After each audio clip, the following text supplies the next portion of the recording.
Hello and welcome back to the Pocket Network podcast. I'm your host, Margarita Petrosian, and each week I'll have different guests here so we can discuss hot topics in the industry, common challenges, and so much more. Hopefully with each episode, real estate professionals like yourself will be inspired and motivated to change the world. So this week I have Jackie Valenzuela with me. Jackie, it's a pleasure to have you on the show. Hi, thank you for having me. How's your day going so far? It's actually great. I'm glad. I'm excited for an exciting conversation. Edward, actually, he was your mentee, right? Yes. So, yeah, he talks so highly of you. And just from our brief phone call, I'm so excited. I feel like we're going to touch so many hot topics. And with all of your experience, I feel like we could do maybe like 5 or 6 podcasts and still teach people more. Yeah, absolutely. Yeah. There's a lot to learn. Yeah. So let's start off with just a little background. So if you want to talk about where you started, how you got to the company, and your role right now. Yeah. So I started actual real estate in 2005. That journey has been, really amazing in terms of where I'm at now. I had a brokerage that I owned and ran in West Hollywood for a few years. Oh, okay. And then discovered the company, right, EXP. And so when I started to look at the business model and where my business was heading, it was really just, one of those aha moments. My passion and my love has always been in education and helping others. One of the reasons why I went into real estate. However, now with all of this time, experience, knowledge, and skill that I've accumulated over the years, it just seemed like the right thing to do, to really focus on educating other agents on how to properly build a business within a business. Yeah, that sounds amazing. That's one of the things that we were talking about during our first podcast with Edward. We talked about how there's just a natural progression in every real estate agent's career. And for some people, that might be having their own firm like yourself. For other people, it's retiring and just having a bunch of investments to grow their wealth. And then there's other people like you that feel the need and they really have the talent to give back to people that are willing to learn, whether it's newbies in the industry or people that are already well established and just want to find out with this innovating, fast-paced world, what else they could do with their career. Absolutely. I mean, the fact is that throughout your career, you're going to go through phases and whatnot. And so even if you've been an industry veteran for a very long time, you may find yourself where you hit a glass ceiling. And you need a bit of guidance, you need a bit of inspiration, you need to kind of get out of that. And that's where I feel that I'm able to come in and shift that perspective and say, okay, well, let's look at, what else can you do within the real estate space? Because there's so much. Yeah. It's so open, right? One of the reasons I absolutely love this industry because you can make it your own. In so many different ways, whether you wanted to, like myself, go into, education, investing, there's just so many things.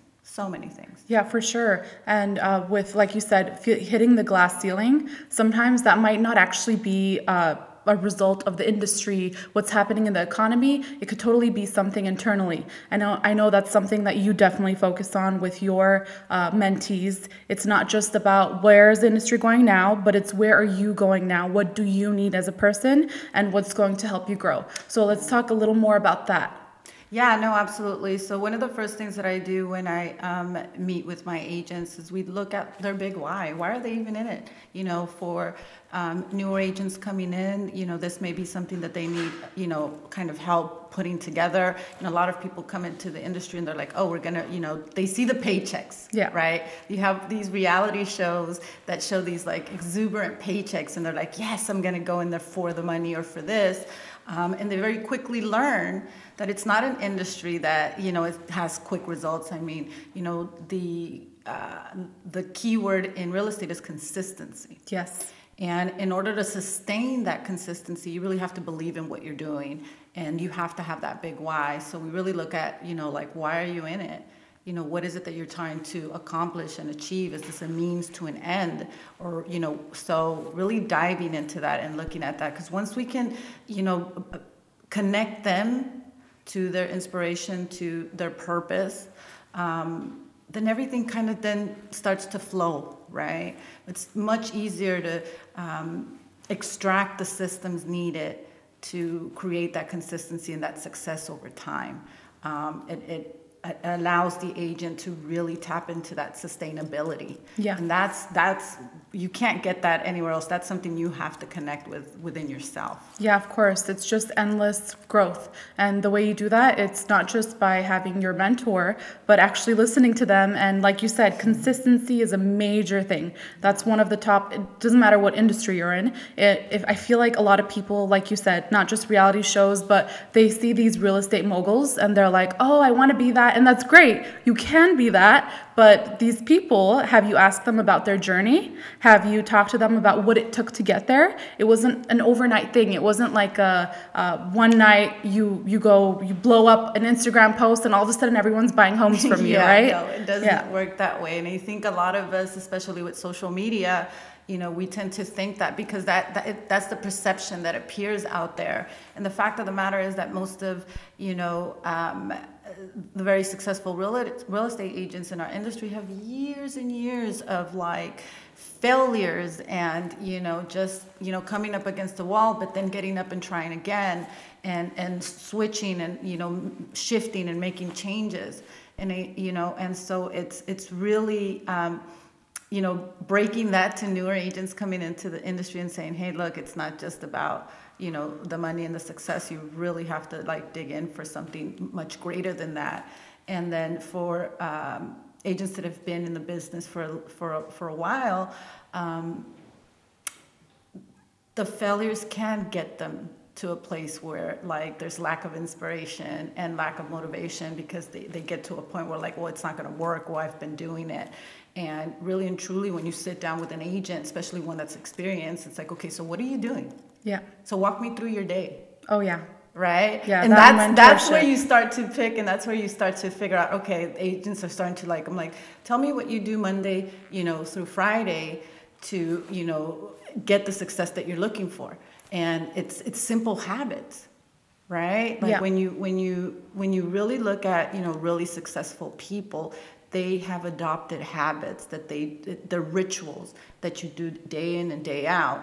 And so getting to that discipline, yes, for a lot of people it's that in and of itself is the journey. Of course. Right. And like you said, not just habits, but what makes you happy during the week? Because I feel like burnout is so glorified nowadays. Doesn't matter what industry you look at. Oh, I'm going to college at 12 units, 18 units, plus a 40-hour-a-week job. Great. And if you have to do that, I'm so proud of you. But let's not glorify that. Let's look at what we could do to help ourselves. What makes you happy? It's not 1 week vacation per month, right? It's just small things, like you said, habits during the day. For example, iced coffee. That can make me smile, right?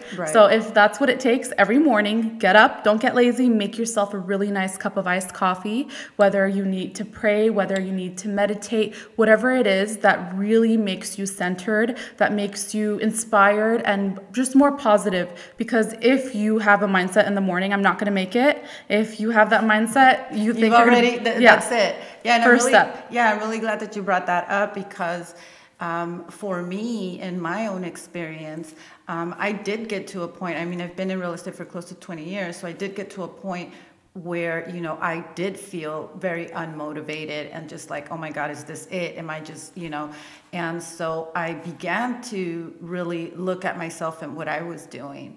And I really had to go back and like, look at that big why. Yes. One of the things that I implemented in my own life was, my morning routine. And I think, for a lot of us, whether you're in real estate or any type of business, the first hour that you rise, that you dedicate to just yourself, like you said, whatever it is, be it a coffee, be it praying, meditation, yoga, whatever. But if you spend that 1 hour nurturing yourself, it makes a whole lot of difference throughout the day. You're just in a better mood. Things just happen. And if something does happen that's unexpected, that may not be the best thing, you're not harping on that thing. Of course. You realize it, you see it, and you're like, okay, let's keep moving forward, as opposed to staying stuck in that and taking that from experience to experience throughout your day. Of course. So, that definitely. So I do talk to my agents about that. I think mindset is huge. Yeah. I think, with most agents, the way that they run their own business is very telling of their own habits. Yes, for sure. Yeah, I was reading something online recently. I think it was a life coach, and they made it very specific. She counted how many seconds were in a day. Don't remember, so I'm just going to keep it to hours. So let's say 5 seconds you found out bad news or something really bad happened. Are the rest of your 24 hours in that day going to be ruined and no production whatsoever because of those 5 seconds? If there's nothing that you could do immediately to recover from that, if not, then you put it to the side. That's for tomorrow. You pray on it. You work with your mentor on it. You reflect on yourself to see. And self-reflection, I think, is a really big one. So whether you have a mentor, yeah. So if I come to you and you're amazing, you have all this years of experience, am I really going to benefit from you if I'm not ready to admit what I do wrong, reflect on my own habits, what gets me going, why am I not excited about getting up, am I in the right career? A lot of people, just because they spent 32 hours to get the real estate license, yeah. They're like, I have the license, I paid for it, I studied, I told everyone I'm doing it, and I'm not going to be a failure, I'm just going to keep going. But if you realize that's not for you, the real estate industry it's not a little circle, right? So there's so many things you could do. Yeah. So real estate mentors like yourself, whether it's meeting with them in person or meeting with them on different types of social networks, I don't think people have really realized the gold mine that we have there, an experienced agent, especially like yourself. You said you have 20 years of experience. In the past 20 years, how has the industry changed? How many times has it changed? And you've survived. Clearly, there's something to be said about adaptability and mindset. And that's it. You got it right there. It's adaptability. And not only that, and I think you said this just right before, was, knowing or being prepared to listen to the message, and knowing and being prepared to do that actual self-reflection. And that, that's a big thing, because, in self-reflection, herein lies the truth, right? And a lot of us, at many times shy away from that. It's much easier, because when you then decide to look at it for what it really is, then it requires change. Yes. And so this is where, so for me, I've been very fortunate enough, that people know that, hear the type of training and coaching that I do. And so for the most part, most are ready. I do get, I've gotten agents who are not ready to, look at their habits and look at what they're doing, and how they can shift those things to show up in real estate, in such a way that would be so positively beneficial. But it's weird, right? Because we see it. We see that if we were to do X, Y, and Z, we can be here. But it's that, it's having the intellectual knowledge of it, but not being able to match it with your actions. Yeah. And do you think that comes from fear, or is it more like ego and I'm good where I am, I've done the work?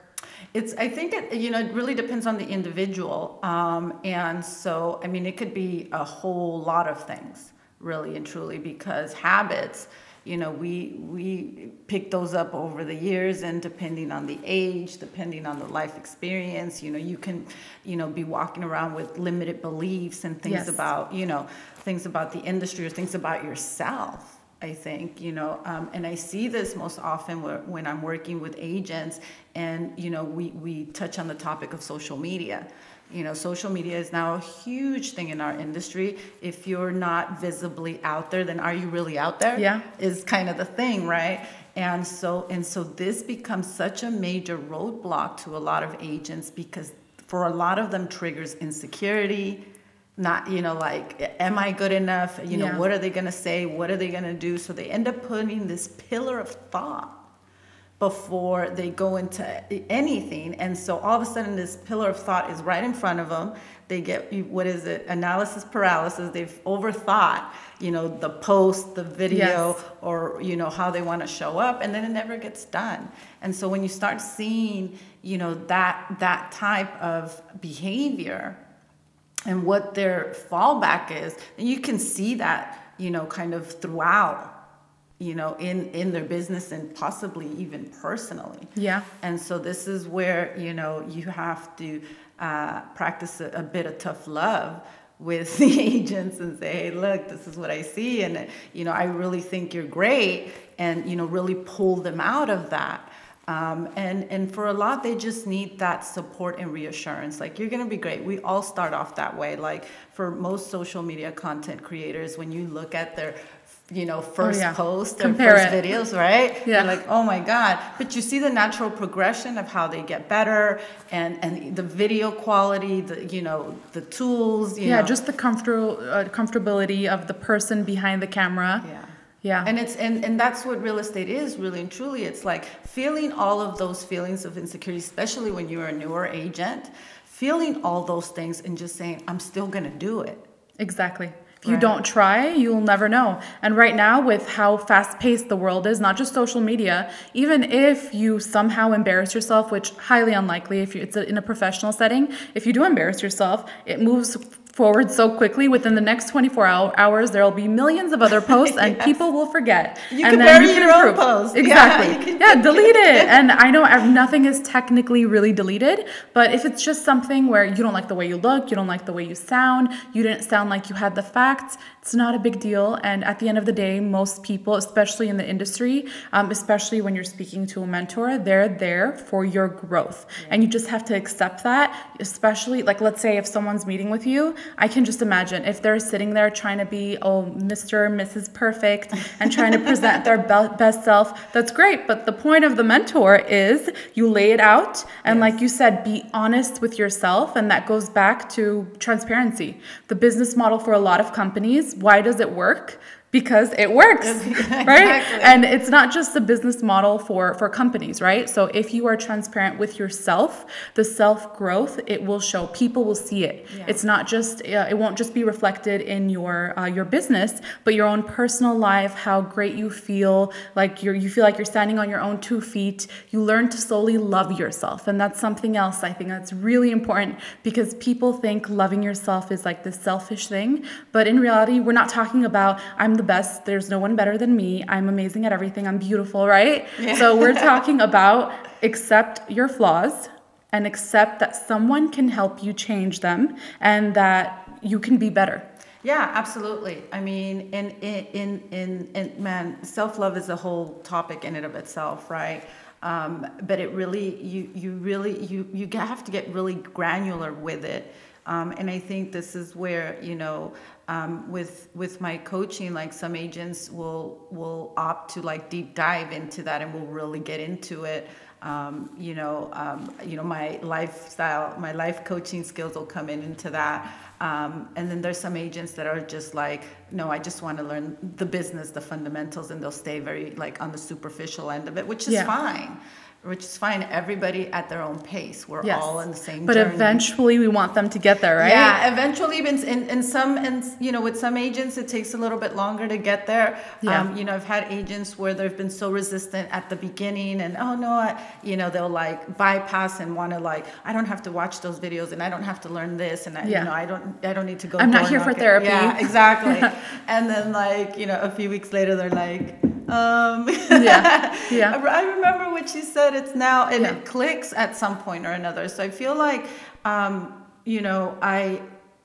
the fundamentals, the day-to-day things, the basic business coaching is great, and I do as much as I can with the agents, but I really do think, like, diving into these other things of, like, the morning routines and doing things and talking about those things. Are you getting enough sleep? Are you eating correctly? Because all of these things really affect the mind. Yeah. They affect, how clear you're thinking. If you're having fog brain, you don't know which decision to make, what lead gen program to purchase or what video to post, or these are all things that are going to affect you and affect your business. And I think as a newer agent or anybody going into business for themselves may not necessarily see how important this is. This is what needs to be an optimal health, right? And so that it works properly, so that you're able to conduct and do business in such a way. So, emotional intelligence is part of, a building block of my coaching program, because, it is literally being very aware of yourself and your emotions. And if you begin this journey to start with yourself, it will help so much in terms of working with clients, being able to be so aware of the needs of that consumer, of that client. And not only are you aware of that, but you're, compassionate or empathetic towards that. And that authenticity, that client or that agent picks up on that. Yeah, for sure. And so this is where, you begin to start building bonds and, relationships with the people that you're out there helping, servicing in real estate. So, I think that one of the main, topics, and most of all of the agents that I coach will tell you, that I push, really and truly for the agents to focus on the sphere of influence and the people that they know, and when they meet with clients, deepening that relationship with them.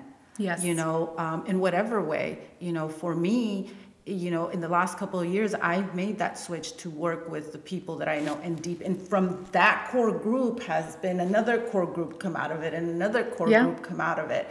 And so when I look back, I'm like, wow, I've made this, this group of people around me. And these are people that I actually enjoy to work with, enjoy to have conversations with, go to their family stuff and vice versa. Real connections. Real connections.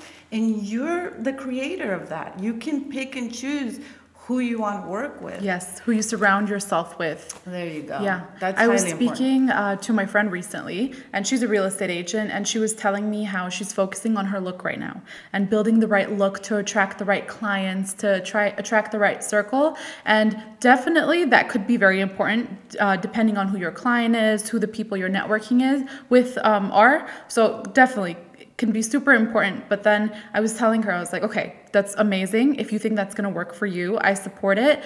But are we taking a moment to think about your inside?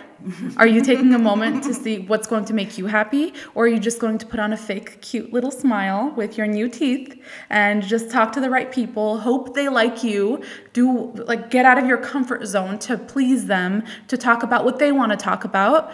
Or would you rather just be yourself, be authentic to yourself, make sure you're growing as a human so that people feel this energy, feel this love that you have, this truth that you're speaking, and you're not struggling, oh, what did I tell her last time? Yeah, exactly. And who was I last time? Let me act like the same person. Definitely not sustainable. If you want to stay in real estate for a long time, that's only going to...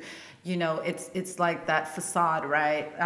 One thing that I always say is whenever you meet somebody new, you literally meet their representative. It really and truly is. Because, when you meet somebody new, whoever it is on a business, personal or whatnot, that, we always want to show up our best, right? Yeah, so a version of ourselves. Yeah, the best version, right? And but you can only sustain that for so long. Yeah. That 3-4 months down the line, you're like, it starts kind of dwindling, and you start seeing, the real. So in real estate, same thing. I mean, it is not sustainable. and I think the conundrum also is that here we have this industry that is so, based on, what you see, what you have. And that's fine and great. There's nothing wrong with having, cars and homes and this and that. Absolutely nothing wrong with that. But it does have to come from, a good place inside. Of course. Because this business, this business will run you to the ground if you let it. Yeah. Yeah. And just thinking about myself, who am I going to refer my mom to if she wants to buy a house, whatever she wants to do? Yeah. Am I referring her to the cute real estate agent who wears all brand names and has a beautiful Malibu home because she must be successful? Or am I referring her to someone who, when I spoke to them, I felt like I was actually seeing them. They were actually seeing me. They weren't being fake to please me. They weren't putting on a look so I could refer clients to them. No, I would most likely refer my mom, who I would want her to have the best, to the person that made me feel comfortable, made me feel like they're honest and they're not going to lie to my mom. Yeah, right? And the fact of it is that, one of the really amazing things that I've experienced within the company is the community. And there is a lot of really, really good real estate agents out there, making such big difference in people's lives, right?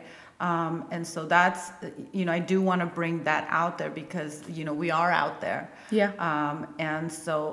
You just have to find your group, your people. Absolutely. Absolutely. Yeah. And that only comes with you being who you are. Yeah. Yeah, lifelong connections, because like you said, there are some people where real estate, that's not the long game for them. That's what they want short term, whether they want to be a coach later or whether they just want this to grow their own investments. But then in the future, all of these people that you spent so many years trying to make them like you, where are they going? Do you even actually like them? Or are you going to find yourself in a beautiful big home with no friends, with no real connections? And then also, what's going on next in your life? What's the next step for your career? Whether you surrounded yourself with all real estate agents or not, it doesn't matter. If they're the right people, they're the right friends, they really got to know you, they can be your mentor. It doesn't matter if they're not in the industry that you're going to approach later, whoever they meet, all of their clients, if it's the industry you decide to progress to, they're going to remember you. They made a connection with you and they've got your back. Yeah, and that's the point. And that's the point, is to be able to walk away and leave, this impact, right?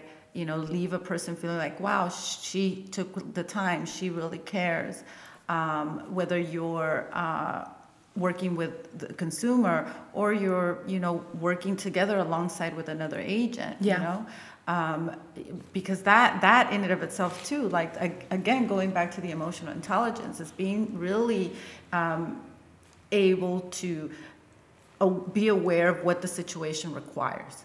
Right? This like emotional maturity.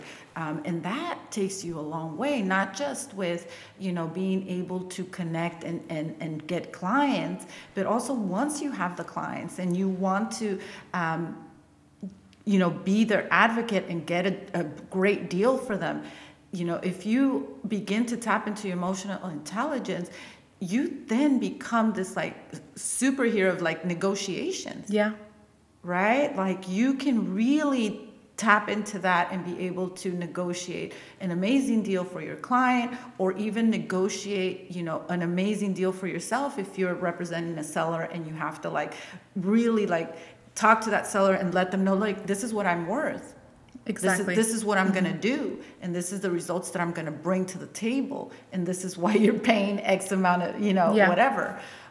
So it's a great journey to get to really start to look at that, but it's not one that everybody's ready for. Yeah, of course. Yeah, and like you said, when you're representing your client, whether it's when they're purchasing a house and you're representing them to the person selling the house or the family, that goes a long way, because not everything's about money at the end of the day, as that might be surprising to hear for some people. Yeah. But I know someone who was buying a home, and actually my sister's similar thing happened with my sister. When she was buying her first home, she got to meet the people that used to live in the home. So I don't know if they were the ones that were showing it or they just happened to be there. It's just one of the instances, as a real estate professional, we're literally in the middle of all of these like family dynamics, right? Whether it's, we're representing a family that's moving up from, an entry-level home to, the bigger home, whether it's, unfortunately, maybe through a divorce and, a house has to be liquidated, or even a death. So we're in these really important milestones of people's lives. Yeah. And so it can't just be about the money. It's not going to work. Yeah, for sure. If you can't dig into yourself while you're talking to your client, in a situation where, compassion is needed because, for whatever reason, maybe they lost someone, or maybe it's a divorce, or maybe, some situation like that, it's not going to be, a balanced situation for anybody, right? It's just it just won't work. And so, yeah, absolutely. One of the pillar stones of my coaching is that emotional intelligence. It's so highly important to be able to tap into that, for sure. Yeah, and like you said, so I'm thinking of when you were talking about the real estate agents who are not ready for social media. So that kind of got me thinking about the older people that have been in the real estate game longer, and they've been working great without social media. And so why should I jump into this new thing that I don't understand, that I feel like is, it's going to make me like a little self-obsessed, whatever the reason is. Yeah. They're not into social media, but I feel like it's those people that would actually need mentorship more than the younger people. The younger people might be able to figure it out on their own, or if someone's young, their family might just decide to buy a home from them just to help them out until they kind of learn the process. Yeah. But then these people who they've known the industry, maybe they've been really successful in the past, but how do you level up? Yeah, and that's a good one, actually. And I got to tell you, very slowly. Okay. It does happen. Actually, currently, I want to say on my roster right now, I have about 5 seniors. Okay. And were they seniors who just got into the game, or they've been real estate agents? 4 have been in the game. Okay. And are on that journey of like really trying to level up with technology. And 1 literally has had a whole, career and self-made, businessman. Amazing. And literally during COVID decided, was going to close that down. 30 years Wow. had a business in Beverly Hills and decided he was going to go into real estate. Wow. And That so takes a lot. It takes a lot, Yeah. but it's interesting because you see that, because he's built a business and had a business and this and that, the tenacity is there. Like, he wants to learn, and I can see his mind going faster than what his hands can do, right? Yeah. Like, so I do have to spend a bit more time with them. Yeah. And of course, now there's all these social media interns that you can hire to do that work for you if you want. So as long as you learn what content is okay, or like you're open-minded, you can hire someone young to do that. Yeah, absolutely. I mean, there's definitely resources out there for that. What I have seen for the most part is them having this like willingness and want to actually get in there and do it. And so that right there is like, all right, so you want to do it, it's going to happen. Yes. It's just a matter of when. And it's a matter of how much effort you're going to put into it, and how consistently and how often. And so for that, then, the focus shifts, and we spend more time on that and kind of figure out, all right, well, these are the social media platforms, pick one. Right? Yeah. We'll automate the rest, right? We'll put them on some kind of social media manager. You can hire somebody, or you don't have to nowadays. Yeah. There's platforms out there where, you can automate everything, but let's focus on one. Which one are you most on? And for most, seniors, Facebook is. I could have guessed. Yeah, right? So I'm like, oh, that's simple. Let's sit down. Which is nice because it's automatically connected to Instagram. Yeah. Exactly. So exactly. And so they can hit the both platforms, but I think even more importantly, and I'd like to bring this up, is, our company has a university. Okay. And so this platform is amazing, not just for newer agents, but like you said, for senior agents or agents who may be struggling with technology. There are classes. Yeah. And this is EXP. Yes. What's the program called? So we have, our company has what's called the World, which is like a virtual university. Okay. And so the classes are on Monday through Sunday. That's part of the little walkthrough avatar? Yeah. So yeah, it's Edward showed us EXP's, today. EXP's metaverse. Yeah. Okay. Yeah, so it's what they did before Facebook did it, basically. Yes, well, yeah, it's been around since 2009. Okay. Verbella is the technology company that owns it, and so you can log in there, and literally your avatar will sit down in the classroom, and you're listening and hearing, the instructions of the class, and so this is really, really an amazing benefit that they get, because they wouldn't otherwise, these are classes that sometimes you may have to pay, to go to.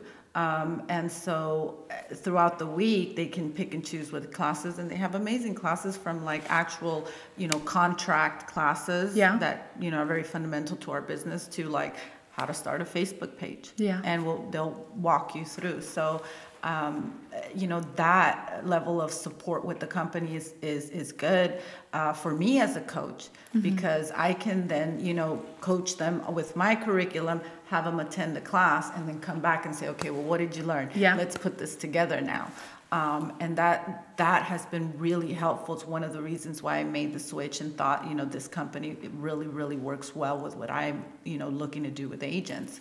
Yeah. Because advancement in technology is huge, because originally I was thinking this is something really cool for young people who are used to technology. But then now that I hear you talking about your older clients, instead of just having this virtual little phone or computer, whatever it is that you don't fully understand, all of a sudden you're visually seeing yourself sitting in class, you're seeing the board, you're seeing other people walking past you, you can have live conversations with them. So now I totally see the benefit of people who are not as used to using technology, who are just making that transition. So it's pretty genius, the idea. Yeah, and I think the other thing that's a gentle reminder for anybody, coming into the company, because we are different. There is a lot of technology involved within our company, but change is always going to be at the beginning challenging. It just is. It just is. So I'm there to remind them that it's not easy. Yeah, it's a natural progression in life. You have what it takes. Exactly. Yeah. You're in the process. Yeah. And you're walking that path. And you stumped your foot right now. Sorry about that. You'll get better. But let's get up and keep walking. Yeah. And so, and even that, like that type of support, I think for me is what I like smile inside about, because I remember having a mentor myself. And I think this is one of the reasons why it's so near and dear to me. Had that mentor not been there through that first year of my business, I don't know, it would have been different. Yeah. And sometimes, you don't need to be instructing so much. Sometimes it's just of like, I see you. Yeah. I see what you're doing. I see your effort. Good job. Keep going. It's not easy. And just that gives somebody else the motivation to like, okay, I can keep going. Yeah, because in this industry, your growth, the change, it's not obvious. It's not a chart that you can look at. It's not always numbers, right? So if there's someone there who you trust, who really is looking out for you, it's not a competition, then that makes you feel more content and more peaceful inside, that I'm making the right steps, I'm doing the right thing, and tomorrow, whether it's tomorrow or the next day or 1 year down from now, this is going to work out for me. This is where I'm supposed to be. Yeah, absolutely. And I think, that's where I feel like it really, those little like subtle conversations are what makes all the difference. Yeah. And so it's amazing to see the progression from when they first come in bug-eyed, not knowing what to do or say or not, to like really seeing them, in a transaction and like having the conversations and having, all these things happening around them, and so them feeling so happy and accomplished, like, oh my God, I actually made it to this point. Yeah, applying it naturally. Yeah. And I think in our industry, we've just had this like mentality of like, go, and you have to be a hustler. And there's, like you said earlier, like, work 80 hours, and that's all you have to do. And, and sometimes we're made feel a certain way if we're not in that hustle mentality. Yeah. And sometimes you're so tired working 80 hours a week, you can't stop to really reflect and think 80 hours of exhaustion, compare that to 40 hours of being at your peak. Yeah. What's going to be better? When you look at some studies, they compare being sleepless nights to driving under the influence. So imagine working under the influence all the time because you're never prioritizing your sleep, your rest. How is that going to grow your business? Exactly. For me, building my business and getting where I am now has helped me grow personally so much. The both have been hand in hand. And I, have loved seeing, the both, seeing how they intertwine, right? And how I integrate lessons that I've learned in business and like say, I can see and I can put it into my personal, and vice versa, right? And so, it really isn't about working harder. It's really figuring a way to work smarter. Yeah.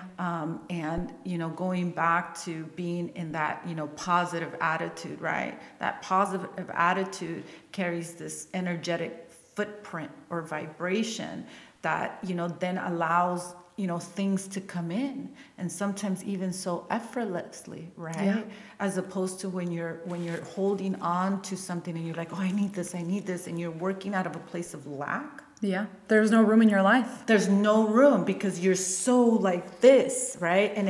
And the other thing that happens is that you then start to have tunnel vision, where you're just so hyper focused on the lack of not having clients, on the lack of not having business, or enough money or this and that you're so focused and worried about those things that you're not seeing opportunities that may be coming in and things like this. And so this is where it's like, slow down,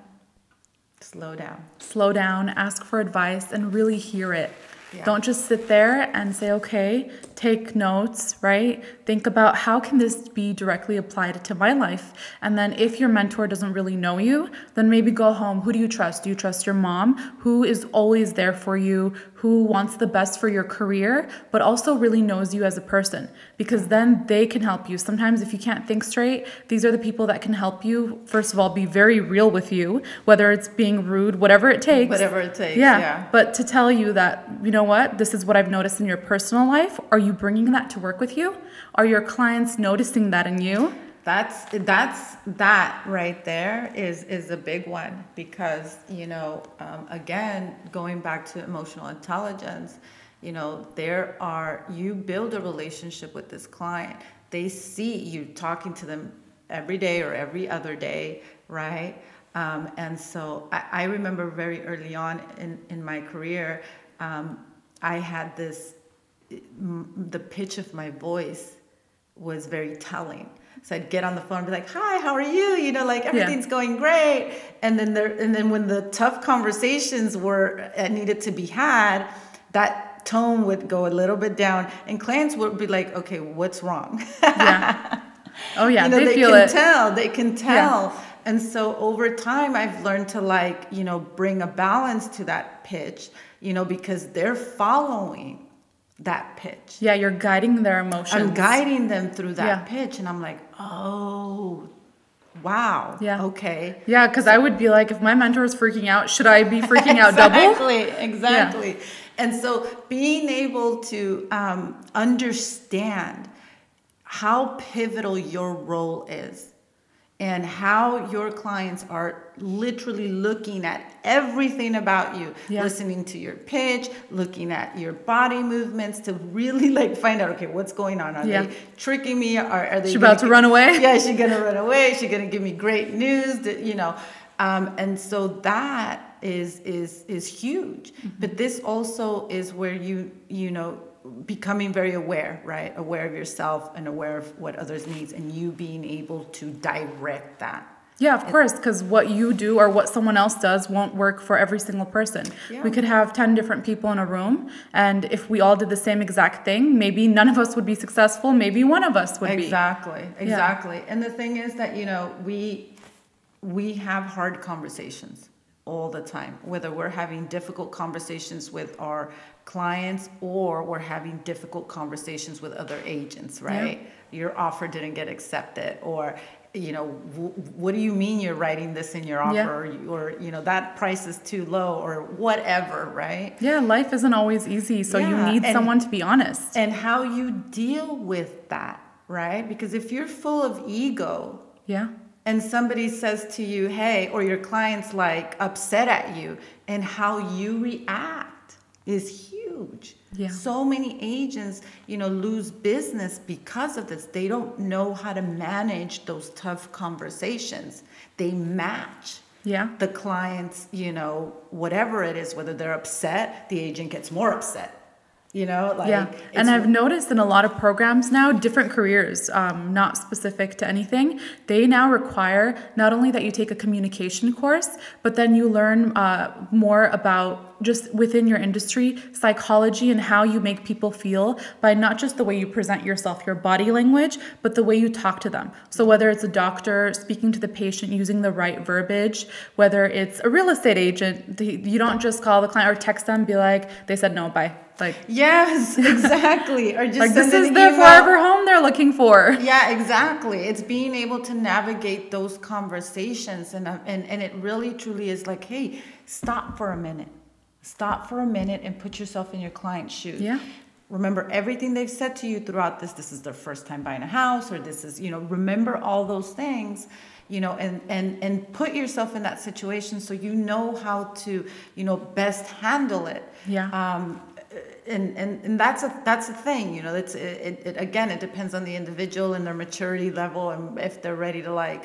But you know, this is definitely something that we see as, you know, across the board with agents. Yeah. That, you know, just don't know how to handle that. For sure. And I think that I'm remembering our phone conversation last week. I think that goes back to what actually Edward is always talking about, how his mentor, Jackie, is always telling him that you are a business. You're not just a real estate agent. Whether you're working for EXP or whether you have your own firm, it doesn't matter, because you need to feel like you yourself are representing a brand. You yourself are a company, right? And first of all, what do you want that to look like? Yeah, I think, you know, being able to shift that, and that's a difficult one, because especially if you know, whether you're a younger person coming straight out of college to get into real estate, or, you know, and never had a business of your own, right? Yeah. To go into that mindset, you know, it does really take some time,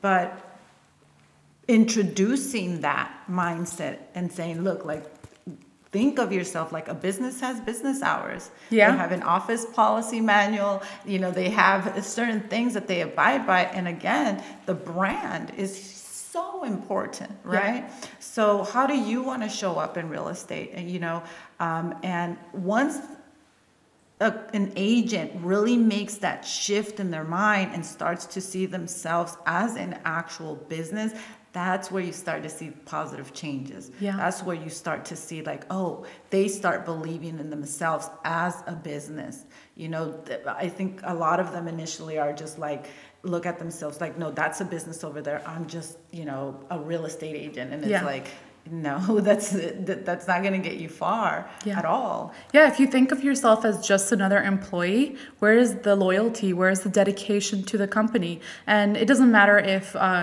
let's say you have that long-term goal, for example. Maybe you're working at your dad's company, but then you want to transfer to EXP once you get the knowledge and you pick your dad's brain over everything, every possible scenario. But when you're with your dad, don't be thinking about what you want to do in 10 years. How can I be successful today? What brand do I want to develop for myself so that in the future, when I'm finally presented with opportunity or I already have the knowledge to move on to a larger firm, what are people going to see when they look at my 2 or 3 years worth of social media? What client testimonials will I be receiving? Because there's people, real estate agents now, that have their own Google reviews, Yelp page, and they're doing it right. And I think that a lot of people, they talk about all these Instagram famous young kids and bash on them. These kids know what they're doing, because if they're, let's say, a health page, you will not see them posting pizza unless it's a healthy pizza. Exactly. Right? That's their brand. Yeah, exactly. It builds that accountability, right? Yeah. And I think, in terms of social media, I love it. It's like a love-hate, because you do have content creators that, may put whatever, may not be in line with what they do. But if you're coming from an authentic place, it's also going to hold you accountable. Yeah. Right? And I think this is where people shy away from, because it's a huge responsibility. Right? It's a huge responsibility. Like, oh, if I start posting, I have to keep doing it. And what am I going to say?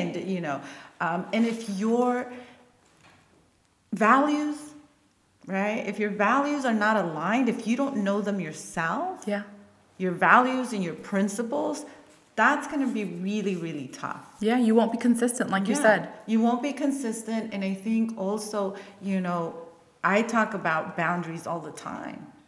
And you being able to have values and principles in your business is so important, because it sets the boundaries. Yeah. Am I willing to do this? Am I going to allow clients to call me at 10 p.m.? Yeah. Right? Because let's even not allow that. Exactly. Am I? So you start to put these boundaries up, and as you put the boundaries up, people recognize them, and so then now you're like, people actually oblige by them. Yeah. They're like, oh, respect. Yeah, it's respect, and so that creates such a great atmosphere for you, because I know if you do not have boundaries, it'll drain you. And people will take advantage of you. Even if it's the best person in the world, if it's you're allowing nature. it, they'll take it. It's human nature. People will do it. As long as you let them do it, people will do it. And it doesn't mean that the person is coming, like you said, out of a place of, whatever, right? They don't have to be malicious or with malicious intent or anything like that. Yeah, no, it's just a nervous client trying to invest a large amount of money. So it's natural for them, if they're about to sleep, they can't sleep because they're thinking, where's my $800,000 going? What's going on? What's this and that? But then again, this also goes back to like, do you have the processes in place to update your clients? Like, where are those systems? If your client's having to ask you, then let's talk about implementing a system in your business so that it doesn't even get to that place. Yeah, it's all about accessibility. Yeah, I think one of the things that I learned early on was people are driven by fear. They can be. And my job was to ensure that I literally counseled and talk to my clients for the next 3 to 4 steps ahead. Yeah, prepare them. Like, hey, you and I are going to work together. We're going to be writing offers. This is what it's going to look like. This is the current market, and, set it up. Set it up. If you take the time at the very beginning, they're not asking you 101 questions. There may be a few. Yes, of course. But they're not, and they're not going to have that fear or that, nervousness, because you've literally prepared them. Yeah. And so I do the same thing with my agents. It's like I prepare them for a couple of steps before, so that they're not, feeling like anxious, like, oh my God, what's next? I don't know the next step. Some people need to absolutely know the next 3 to 4 steps. Yeah. Some people are fine. They're like, okay, I trust you. Just text me and let me know what the next thing is. Yeah. So it's you being able to figure out, okay, how does this person work? and let me, accommodate to that. Yeah. So long as it's within my values and my principles, I can certainly make that adjustment. Yeah. You have to really understand them to know what this client needs.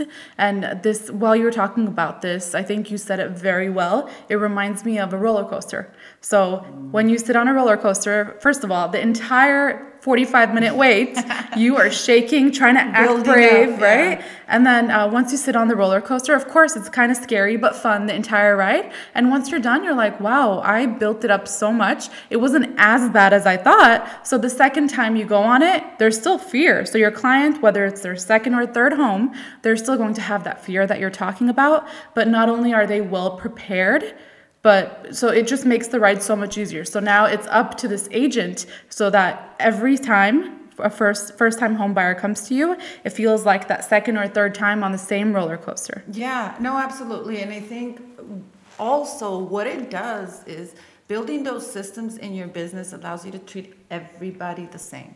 Yeah. There's no negotiating. There's no like, oh, I'm going to do this for this client and not for this client. Everybody, you have the systems in place. Everybody gets, the same thing. Everybody gets the same emails like, hey, this is what we're doing. Congratulations, we just opened escrow. What are the next few steps? Boom, boom, boom, boom. Exactly. Right? So everybody gets the minimum, and then you work out from that. And so now you have a structure. Mm-hmm. But, with most agents, they fail to build the structure, and they're literally on a whim from client to client, and not really like they treat this client, this transaction went this way, that one went this way, and so there's all these things. Yeah. And that becomes hard over time. Yeah, especially if you're getting a referral. If I'm referring my sister and I told you every step what he did for me, and he doesn't do the same for you, my sister's going to think, oh well, like what's happening? Is this not working out? Why is this different? And that's exactly the point. It's like if you have the systems in place, at the bare minimum, there'll be a level of standard. Yeah. That's the word, right? And so as a business, you think of any business that you go to, they'll send you an email, like, if you'll get on their email list, right? They'll send you emails, they'll let you know what's going on, all of these things. So why are we any different? Exactly. If it's working for these huge corporations, it would work so much better for one person with people that they've made actual personal connections with. Yeah. Absolutely. These are people that you've already met. These are people that you've had this, agreement. Yeah. Unsaid agreement. Like, I know you, I trust you. And it's like, oh, okay. So what do you do with that as with a professional? And this is where I sit down and we're like, okay, well, what are the strategies? Yeah. What makes them your lifelong client? What's going to stop them from going to someone else next time? Yeah. If they didn't feel safe the entire process, are they really going to want to come back to you? Or if there were too many bumps on their roller coaster while they were with you, they're not going to feel safe doing the same thing with you. Whether it's upgrading their house or buying a second property, doesn't matter. Yeah, and I think when there are bumps in the transaction, because, the reality of it is that in real estate, there are bumps. Yeah. There are bumps. For me, the majority of my career in real estate has been, really focused on sellers. I want to say 90%, 85 to 90% of my clientele have all been sellers, right? So I know that mindset. And there are things that happen that are not, within your control. You can only do so much, but it's how you handle it. Yeah. It's how you handle it. If you don't have the level of awareness or the emotional maturity to okay, wait a minute, let me figure this out. What's the best? And literally sit there and contemplate what the best outcome or how you're going to, go towards that problem or with a solution, right? Yeah. How are you going to change? How are you going to change it? Yeah, you and the client's looking at you. So if you're able, and I think, if you're able to really be there for that client and turn that situation around, that's what they're going to remember. That's what they're going to remember. Yeah. That's how you keep somebody for, a long time. Yeah. I have agents who have come, encounter these challenges and they're just like, End of the world. End of the world. Yeah. And it's like, no, it's your job to figure this out as the professional, and then get on the phone with your client and say, hey, look, this is happening, but look, this is the path. This is what I'm thinking we can do, and this is what, what the next step is going to be, and what do you think? Exactly. Not only give them a choice, but make them feel like they have an active voice. Yes, absolutely. Yeah. And I think that just goes on for me, the way I'm thinking for the Pocket Network, our actual website, and the actual social media service that we're going to be providing. Everything that we just said, just all of that makes me think there is no better time than now for real estate to have its own social media service. Sure, Facebook is amazing. Instagram is amazing, especially when you're trying to attract clients. But if you're trying to build these connections with people who have been in the game like yourself, especially I'm thinking the last 25 years in the real estate industry, there have been so many changes. So if there is a network where it's not so concentrated and it's people in the actual industry that you could see these people made it through, whether it's the market crash, the pandemic,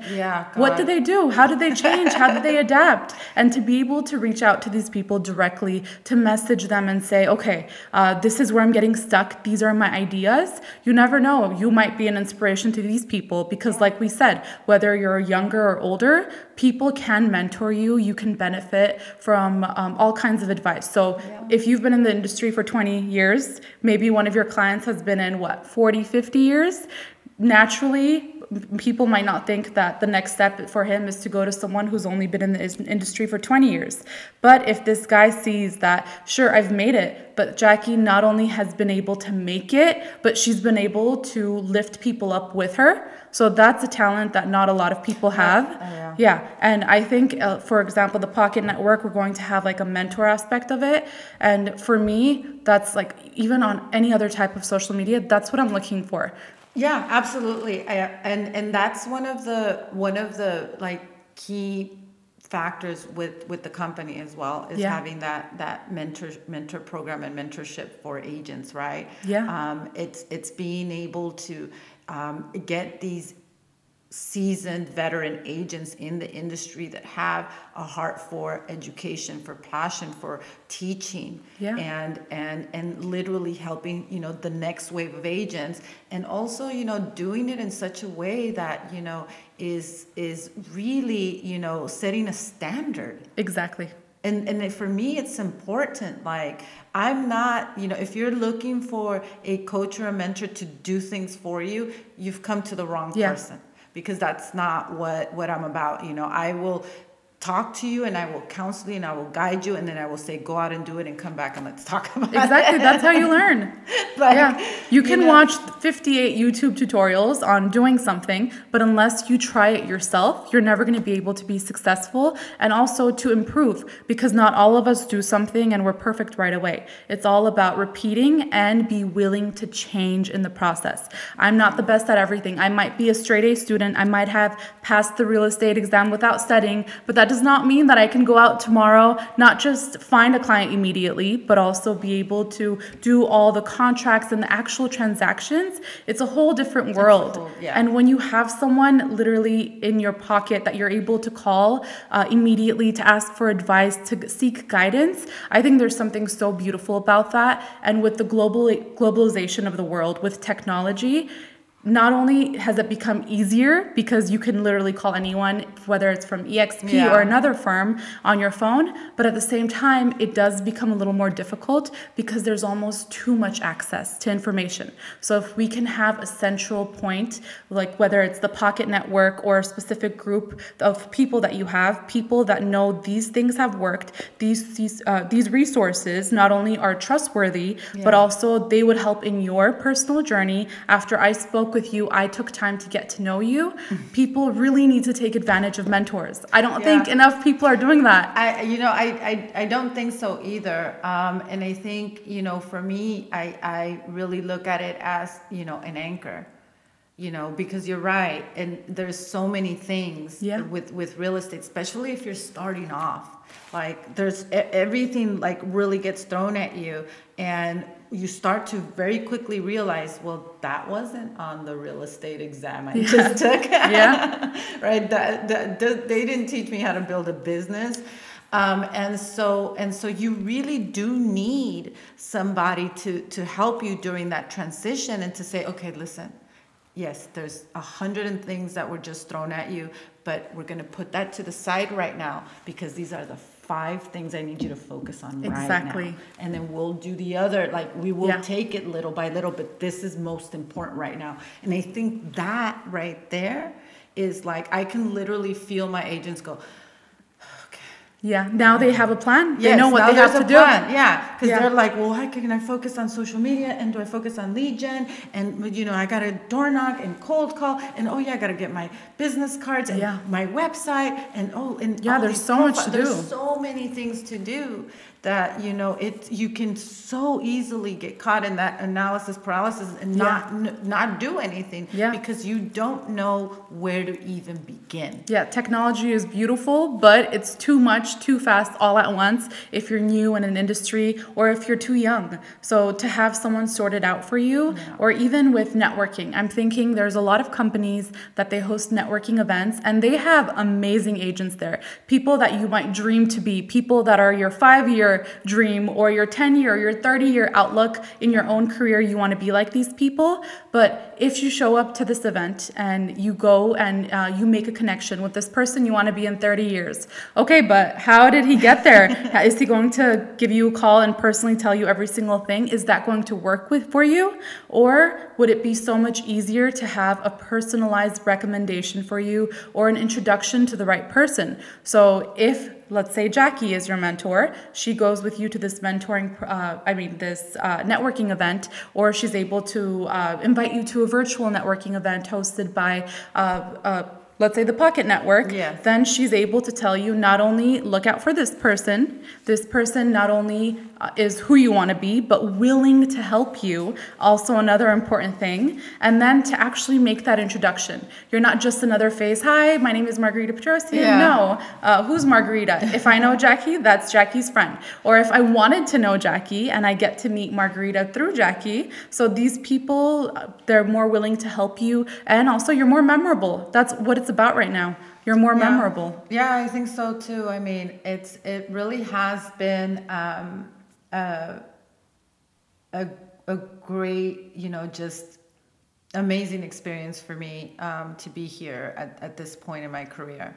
I really, really enjoy what I do. Yeah. And I hope that does come through with my agents and the work that I do. It's very, very important for me that my agents learn not just about the business, but about themselves and what the potentiality that they each have within themselves. Yeah. And I personally can say that message definitely comes through when you're speaking about your clients. Just from our phone call last week, I texted Edward after and I was like, I love Jackie and this is going to be the best podcast and we're going to have so much to talk about, just because not only because you're knowledgeable, because someone can be knowledgeable and come off as like a book, but for you can see the passion behind it. You can see that you're flexible to change depending on who's in front of you, because you actually want them to grow. It's not just a business for you. It's not just about success in your own career, but there's just some people who are gifted with the ability to not only care for people, but be able to lift them up, not treat them like competition, and to set a route for them to follow. Yeah. And I mean, when I was looking into, you know, making that shift of going into shifting from like the transactional experience that I had in real estate, meaning just focused on, you know, buyers and sellers. Yeah. And shifting into more of a formal, because I've always been training and teaching, you know, whether I had a team when I was at Coldwell Banker, and then when I had my brokerage, and now here, I've always been in that space. But when I was formally looking at it, you know, it just, you know, made sense in terms of like the level of curiosity and interest that I have in people. Yeah.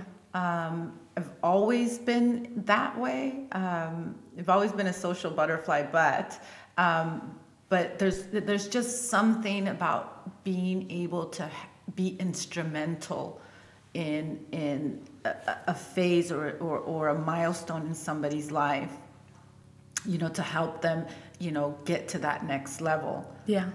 And that in and of itself is rewarding.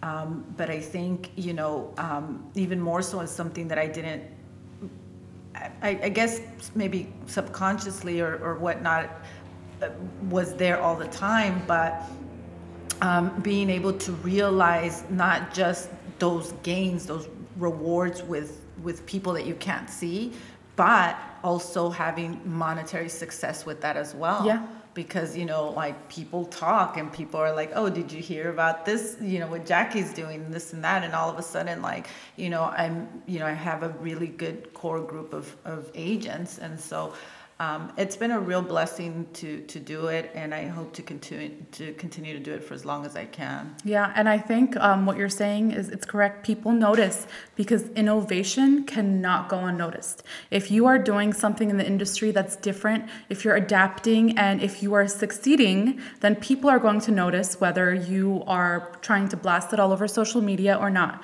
whether it's the client, whether it's the mentee that you're speaking to, and they all of a sudden feel the need to share this with other people, so it won't ever go unnoticed. Yeah, no, it wasn't. So even like when I started doing the mentorship program, colleagues and people that I've worked with for so many years and people that have been in the industry were like, why are you doing that? Like, why would you even want to work with new agents? Yeah. Like, that's like, there's nothing in that. And I'm like, cut all the noise out. And I'm like, well, this is where I'm going. Yeah. And as I've started to build that business and seeing now they're coming back like, hey, so you're still doing that? That's working. Like, and I'm like, yeah, it is. And so it does take, a certain type of person. But I think working with newer agents is actually a treat. More seasoned agents come with, a lot of like set ways. Yeah. Where I'm like, okay, we'll do this. And they're like, well, that's not how, I was doing, or that's not what they said over there. And I'm like, well, you're here. So yeah. You didn't change. So nothing changed for you. But with a newer agent, they don't come with any of the bad habits. Yeah. Right? It's easier to change something that you haven't been doing for a long time. Yes, exactly. Yeah. So, and they're so much more impressionable and they just want to know, like, tell me what to do so that I can be great at this business. Right? And I like that. Yeah. I like that because they're like sponges and I take that responsibility highly, because it's like there's such a responsibility with that. Of course, teaching other people. People depend on you. People depend on me, and I make sure, that's one of the things where I do put pressure on myself to make sure that like I'm, really, really helping people, really, really being open, listening, and really figuring out what they need and what they require of me. Because like, we touched on this already, everybody's different. Yeah. And I think it definitely comes naturally to you. And it's amazing that you were able to figure it out and see where you naturally want your career to go to, even when your friends or your colleagues were discouraging you. But that's another thing that we were talking about with Edward on the first podcast, where sometimes people, whether it's like, for example, if I were to approach a seasoned agent, someone who's really successful and say, join the Pocket Network, they would say, why? Like, first of all, I'm doing really well on my own. I don't want to change anything because I'm doing great. I just don't feel the need. But you never know when you meet new people, when you meet inexperienced people that are looking to you for advice, you might find a new calling for yourself. So forget about the money, because if you're passionate about something and you're good about it, the money will eventually follow. Absolutely. Yeah. So where does your career go next? Do you want to be 70 years old and showing houses at Sunday night, 5 p.m.? No. Right? Yeah. And if you do, that's amazing. That's great. great. Yes. But if you don't, what else is out there for me? So another way of being able to look at these endless opportunities is look at the younger people, because you might have a mindset about what the industry looks like, about what your position looks like, but then there's new people coming in saying things that you've never thought of. There's someone taking a real estate their exam test saying, I don't ever want to be a real estate agent. That would blow some people's minds. But we're hearing that more and more lately, whether it's about educating yourself and preparing yourself to make these large investments in the future, or whether it's about what do you want to do with this? Do you want to be an investor? Do you want to flip houses? Whatever it is. Yeah. I'm sure flipping houses wasn't as big or a trend, if you want to call it, 25 years ago as it is today. Well, I mean, it's always been there. For sure, but we didn't have social media to be able to display it. Yeah. And so that was usually if you had a lot of money to jump in and do it. Well, yeah, but even then, back then, real estate prices were a lot lower. 25 years ago, 25 years ago, we were, 200s, 300,000. Was the profit the same at the end? The return? It was in some cases, yeah. In some cases it was because, properties were being acquired at just over 100,000. They could sell on the market for 300 or 350, whatever the case is. I mean, flipping's always been a thing. But I think with social media, it's gotten, obviously, it's showcased so much more. And so it reaches there's more people that enter the industry with just mind on doing that, nothing else. Yeah, absolutely. And to bring it back to the company, right, to EXP, one of the beautiful things about it is that you can, again, build a business within a business. If you're an investor who has a real estate company, a real estate license, this company's for you. Yeah. Because if you're not planning on selling, like working out there with buyers and sellers, you have a company that now 68,000 strong, 23 countries, and a platform, right? And a platform that has the reach to all of those agents. So if you're an investor, you come into the company and now you have access to 68,000 agents. Yeah. That's your inventory right there. You don't have to buy in California. You can buy in Ohio. You can buy in Michigan. Yeah. And all you need to do is send a direct message to an agent in that area and acquire your property. Yeah. Buy it yourself. Yeah, and get the commission yourself. Yeah, for EXP, that platform you're talking about, is that only accessible to real estate agents? Okay. That's the company's intranet. Yeah. So this is, it's only for us, for our agents and our company. So we have access to that. If you're a real estate agent, you hold a real estate license and you're not interested in selling per se directly to a buyer and seller, become a referring agent. Yeah. Refer the business out and get referrals. There's agents every day referring business out, and they're not out there showing properties or representing buyers and sellers. They're just referring the people that they know, or whatever the case is. Yeah, people have different goals. Yeah, there's different stuff. There's education. There's, you want to work directly with buyers and sellers, go for it. You want to work directly with attorneys. You want to work with foreclosures. Like, there's so many ways, right? And I think one of the things is, when you learn the business fundamentals of real estate, you will learn that it's the same foundation across the board for any business. So, I've had several businesses myself, and I've taken everything that I learned about real estate and how I position that business for myself, the habits, the structure, the social media, the advertisement, and literally took that model and applied it to my other business and was like, oh, okay. So you're going to learn not just how to build your real estate business, but that is also going to be the stepping stone for the next thing. Exactly. What is it that you're going after? Yeah. That's where I'm like, Hello. Yeah. Do you see what we're doing here? And that's why on Instagram, when you see all of these inspirational quotes, why are so many people sharing it? Because these people that are successful, their advice is not centric to their business. It's anyone can use it. It's across the board. Yeah, it doesn't matter if you're trying to make a nonprofit. There are some things that you could take and run with it. Yeah. But at the same time, it's totally okay to rebrand, and sometimes the market demands it. So that's another thing that I think people need to understand. Rebranding is okay. If we look at all of these successful companies, there's a few at the top of my head that I can think of. How were they successful from the beginning? How many times did they rebrand? Yeah. Just the look of their logo, completely different. Yeah. So, and the logo design, that's actually huge. Yeah. So it's not just the logo design. I'm sure if you look into their financials, the way they manage their money, the way they manage their employees, respected the customer, they learn from their mistakes, rebrand, and do better. And it just happens, it's a natural progression of time. Yeah.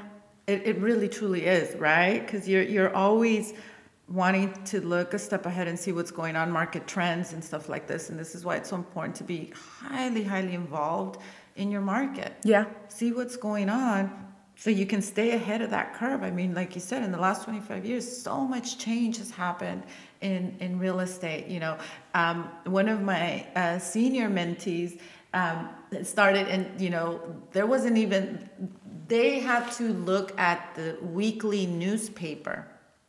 That there was a weekly publication that had the for sale signs out. Yeah. Excuse me, the for sale properties on there. And that's how they found, you know, how to, you know, and then they'd have to fax an offer. And, you know, gosh, how long did that take? 20 minutes? Yeah, just thinking of that, we have to realize how things have changed and how grateful you should be. So if you feel some type of way, if you're feeling discouraged, just think of what it was before. Exactly. That'll change your outlook. Yeah, when you're having challenges in attaching your PDF or whatever, and it's like, think of the positive side, and all of a sudden it'll get your mentality changing. It's that shift, the workflow. Right? It's that shift of shifting that, like, you know, glass half empty or is half full. Like, where are you going to be? And I think if you're in an individual that can really, you know, look at shift your perspective and not, you know, let it always go to the negative. And how can I turn this around so that it is a positive? That's going to take you so much further than, you know, than having the intellect, right? Like you can have the intellect all day long. But apply it. Yeah. But if you don't have the attitude also behind it, that positivity behind it, it's going to be a little tough.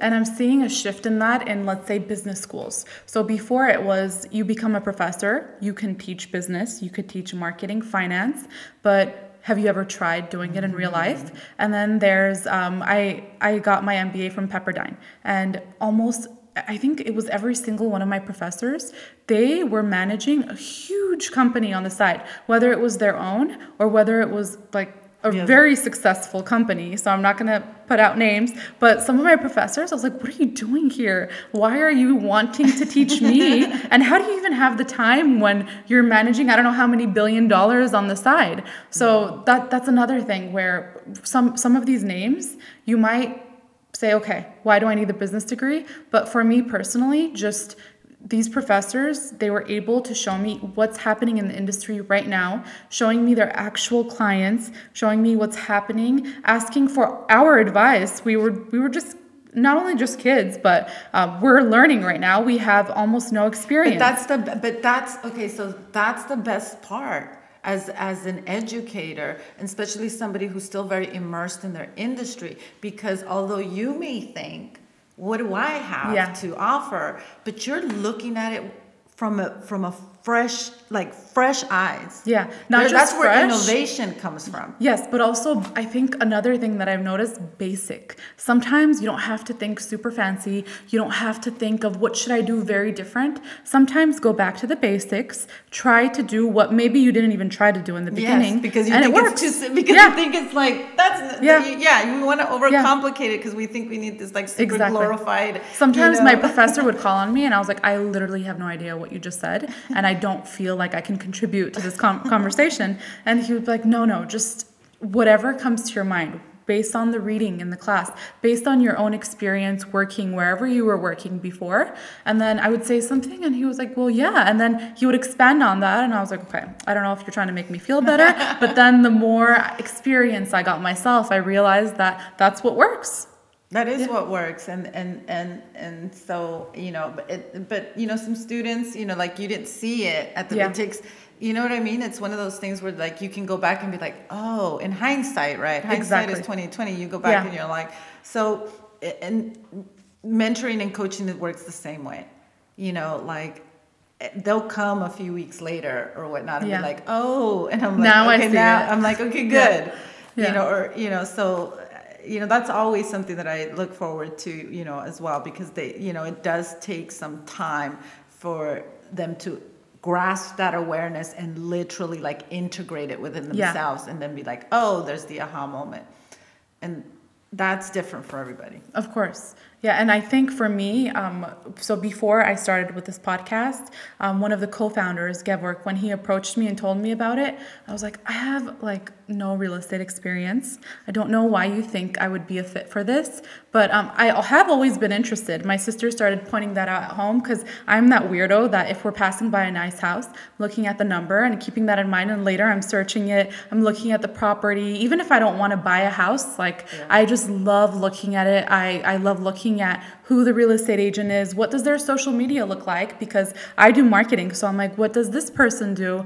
And so in the beginning, I was like, I don't know why you're approaching me. And then the more I learned about the company and the more I realized that this definitely is something different. And I'm all about innovation. I'm all about the new thing on the market. And with real estate, something that an industry I've always been interested in, but also low-key a little too scared to approach. So I was like, okay, so what's the difference? That's one thing in marketing that you try to find. What's the difference between this and everything else that's provided out there? Because when you look at EXP and their networking, sure, they have 68,000 agents, but outside of agents, who else do you want to network with? So maybe clients are on other social media platforms. But then what I realize is the Pocket Network, what really differentiates it and what's really that innovation factor is that you not only get to connect with real estate agents and mentors, all of that, but also, let's say, a loan officer, or maybe it's interior designer. So it's all of these things that, let's say you're fixing a home. Some people can't walk into a home and imagine their life in there. So then you have that interior designer who they look at your budget, they look at what you want your client to feel when they walk in, that personal experience. How do you find this person? Because now every woman who has a beautiful home, they could possibly do something, but do they understand the sale aspect of it? Do they understand the nuances of the business? Yeah, exactly. That's good. I love that concept with the Pocket Network. It's this like network collaboration of industry folks, right? Exactly. Where they can all kind of lean into each other and really showcase what they do to help for the greater good, to help the consumer and to help each other. And I think a network like this is so highly needed. For sure. We definitely need a space where we can, as industry professionals, partake or, socialize with others as well. But also, have those resources and referrals available for other agents or for lenders or whatnot, recommendations of like, hey, I worked with this person before, and having that. And that's so... It makes such a difference. I think one real world, issue or challenge that can be is, the people you surround yourself with. And as a real estate agent, you need to have really good partners in this industry, whether it's somebody who stages properties or whether it's a lender that can actually not just get the deal done, but be able to like have, good rapport with your clients and be able to return phone calls right away or whatever the case is, right? So, having a platform that connects these, individuals, like-minded individuals is amazing. Yeah, and I'm also thinking of the smaller firms. So whether it's a small brokerage or whatever it is, So, or a realtor who's coming out on their own or trying to open their own firm. So they might not have access to EXP and their 68,000 agents, but let's say Jackie joins the Pocket Network, and all of a sudden they not only have access to what you've learned from the firm, but also your experience with all kinds of people, different backgrounds coming in. So these people might not have their own network, whether it's something a little bit larger, Coldwell or any of these firms. They're a little bit larger. They're not like a local firm, but they might not have what EXP has. I mean, Facebook didn't have what EXP had until recently. So looking at these larger companies and the people that have been successful within these companies and being able to access that, I think there's something special in that. Yeah, and I think having, the platform gives, almost like that, not permission, that's not the word, but like, you're more, you will want to reach out to that person. Yeah. Like it's people a safe are more space. Approachable. Yeah, there you go. Yeah. It's a safe space to approach that person that you wouldn't otherwise, do it. Although we have like, Instagram or whatever, LinkedIn and all these things. But like, I still do find people not approaching me until they actually meet me. Yeah. And they're like, oh, I wanted to like ask you this, and I'm like, okay, you never asked, like, so that's one thing that I think will be like highly beneficial is to have a place that's safe to reach out to. Yeah, I actually gave that advice to my friend because she's just starting out in the real estate industry, and it's a huge career shift for her. So I was telling her, just reach out to people. If they're going to ignore you, great. It's not like there's an embarrassment in that. Yeah. They never saw your message. They're busy, or they might be actively posting on social media using a third party. Doesn't mean they're always there and ready to answer the messages. And who knows, maybe they're getting 500 messages a day from people who want to join. But then if you have something a little more centered, like the Pocket Network, then first of all, it's people that have signed up that we're looking have for that information to help, and also looking. It's that unsaid agreement, right? Yeah. You come into the platform, and you're willing to give and receive. Yeah, because on LinkedIn, I've gotten the most random messages from industries I've never even looked into. I've never looked into even friends who've been in the industry, and they're like, "Oh, you look like a great fit for this job." I'm like, "Do I really?" Yeah, LinkedIn's like, I don't know. I think I get like over 20-something, 30-something messages a day. Yeah, and you can't expect someone to filter through everything every single day, especially when they have, whether it's clients or people that they're mentoring throughout the day, they have people that they've already committed to, right? Yeah. So then there's other platforms like the Pocket Network where people, like you said, they're willing to help. They have the time. They're hosting webinars, or they're posting articles about their own. They're giving you their knowledge for free, basically. Yeah. Yeah. Because I personally, when I look at it, I think of it as big businesses. When they hire a marketing consultant or a business consultant, they're willing to pay $250 an hour for this person's knowledge. So $250 an hour, we're not a corporation. If you're an individual, you can't afford that. But some people would be willing to pay big money just for advice, to be very specific, something that they know has been successful in the past, and also just someone that they look up to, that they've been listening to this person. They feel like they've known them for so long. So to hear advice from them, they might internalize that more than if it was just the guy sitting next to them at the office. And in real estate, agents are willing to pay. Yeah. I mean, that there's so many, programs online, get this and you'll be the top agent, or, do this and do that, so there are people out there looking and searching. And so this platform is absolutely going to be, an amazing benefit to the industry, I think. And I think it's not just perfect timing because of the globalization of everything and the trend towards technology, but also because of COVID. COVID really hit some people and kept them down, whether it's people that were just starting or people that had just gotten into the motion of things, and all of a sudden the world is changing and you don't know if it's ever going to come back to what you knew. What should I change? Has there been a pandemic like this in the past? What did people do? What did people right? do? Yeah. So to have a platform to go to, and not, it doesn't even have to be people that actively know exactly what advice specific to give, but just this exchange of thoughts and information, because I might say something, it's an idea, I try it, doesn't work for me, but you might try it and it works with your clients, right? Absolutely. So to have that platform to go to in such a changing, ever-changing world with everything going virtual, whether it's showings of houses, scheduling appointments, whatever, all of the new rules that people who have been real estate agents for so long, they never had to go through these hoops. Yeah, and that was actually quite pivotal, you know, in a lot of, you know, agent and industry professionals across the board, right? Because then they found themselves, I think for most people in real estate, you know, their business literally came to a halt. You know, and it was like, okay, so, you know, what am I supposed to do now? What's the next step? What's the next step? And you know, this is where the company, you know, ended up having a huge, tremendous growth, because people started to reassess, like, all right, how am I running my business? Yeah.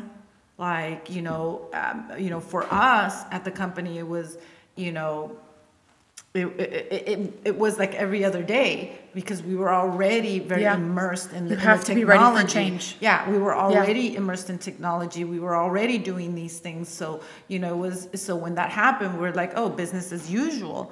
But for some agents that were, you know, so used to like going into a brick and mortar office, or, you know, they had centered their business around doing just open houses, or just, you know, door knocking or whatever the case, you know, that was gone.